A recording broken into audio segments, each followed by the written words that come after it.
telling some of you about how it's really, really good dense carbon store, because all of the carbon that kind of falls into those waterlogged conditions isn't then sort of is halted. The decay process is stopped, so it's not then allowed to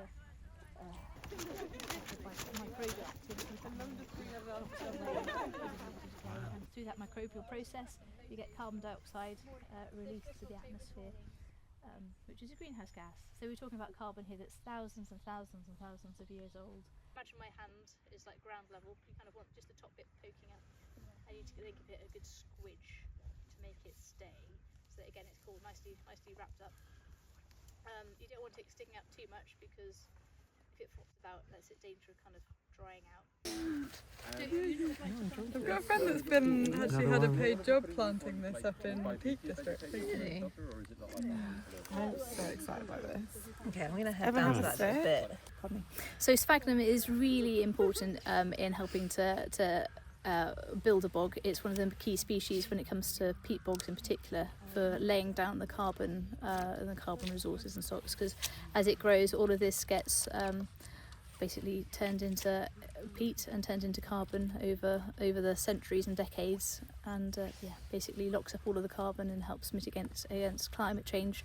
It's also really, really good at absorbing water. They can hold up to 20 times their own weight in water, so even when the surroundings around them are beginning to dry out, they still sort of stay nice and plump, and help to add that extra layer of resilience that all of our habitats need to have in these uncertain times with changing weather patterns and everything as well. Coach driver is going to be wondering where we are. Should I? We've been in like a chemistry lab, haven't we? Oh my god, yeah, we've done a chemistry lab, seen some diamonds, we're now deep in the wetlands. It feels lovely. We've done a lot, we've covered a lot of ground actually. Thanks to Erica as well for organising this one. This is totally cool, isn't it? I mean, never thought I'd enjoy being in a peatland bog, but On a little very grey November day, but it's dry-ish, it's warm-ish. Yeah. It could be a lot worse.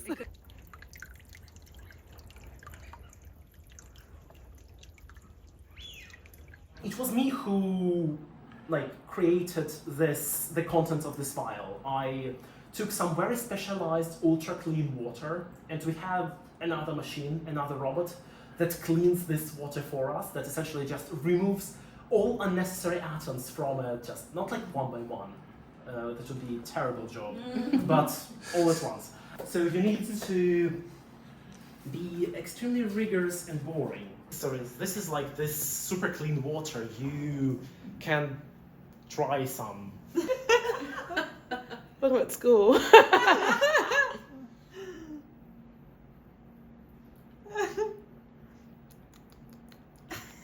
it taste like? It tastes like 100% clean water. How much work, how much time do you think you spend trial and erroring, or is it very much by the book? This is just the nature of it, that you are generally always failing, because it needs to work once, but the number of failures that you may have before this is just numerous. And then you establish a procedure after it works once, and it kind of starts working, but there is still a failure rate, and the failure rate depends on the complexity of the experiment.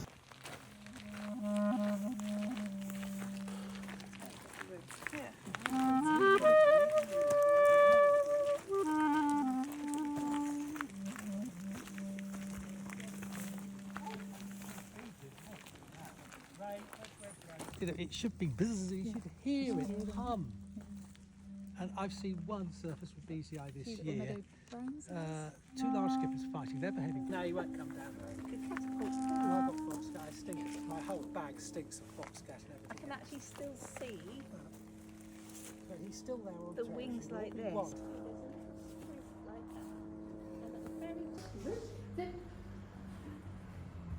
Very little changed in my writing. I had always been writing with the environment as a backdrop.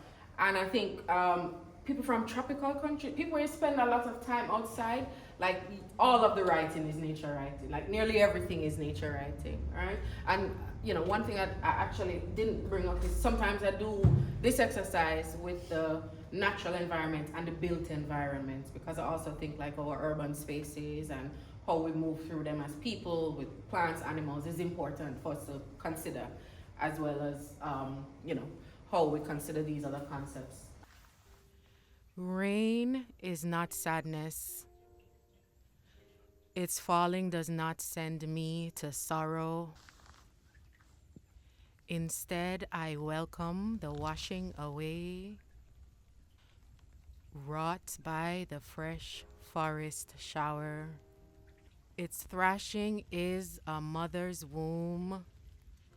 It is heartbeat and pitter patter. In this safe place cocooned, to be wet makes it no lesser.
Hey, Hi everyone.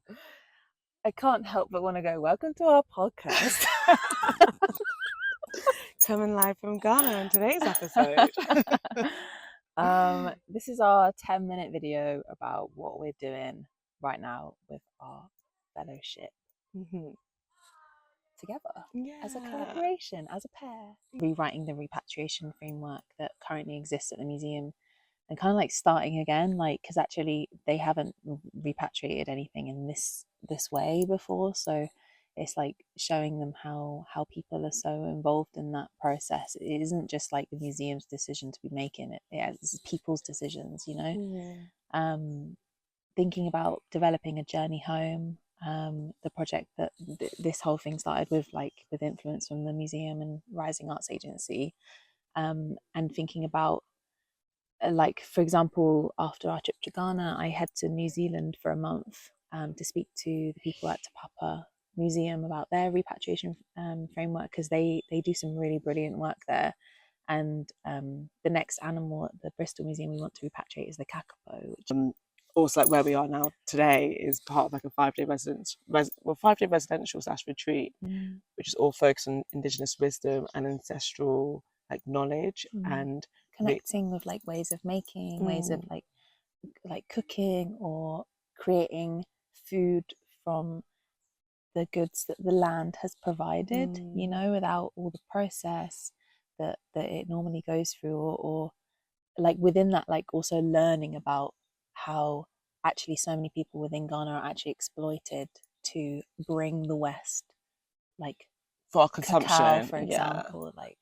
And I think that detachment, you know, like being really, like, even for instance, like making clay and like really having to dig out the clay itself and try and actually play with the actual land itself and the earth, right And down like to using our feet to mix it. yeah. And like right now, from like just this morning, we were making cacao, like fresh cacao, and yesterday we also like from like making like the palm nuts to actually extract like fresh palm oil. So like the next step we took was having like a big chat about what the project was, what we wanted it to be, and how we wanted to move forward. But in order to get to that place, we had to fill out an ethics form, which was originally made by the Bristol University. I think we struggled quite a lot with the concept of the form. I think a lot of the language used within that was quite colonial in itself, like talking about people as data, and like, you know, thinking about your findings and thinking about things you're kind of extracting. And something that was really important within our project was making sure that we weren't being extractive and making sure that we were kind of subverting those hierarchies. So I think even doing the ethics, it was a really important part of our process within the project to kind of think about the ways we're going to be working and who we're going to be talking to and how we're going to be talking to. And rather than being extractive, it was more about having like a sharing of knowledge or a creative experience together and what conversations come out of that, and thinking about interview process. But you know, even that has changed since we wrote the ethics, and thinking about like what kind of questions we might be asking and what counts as an interview. Like, could it just be conversational? Does it have to be like like such an intense way of like gathering data? I think that was something that we were like challenging within ourselves. Like, what is this idea of gathering data and what does that mean for us?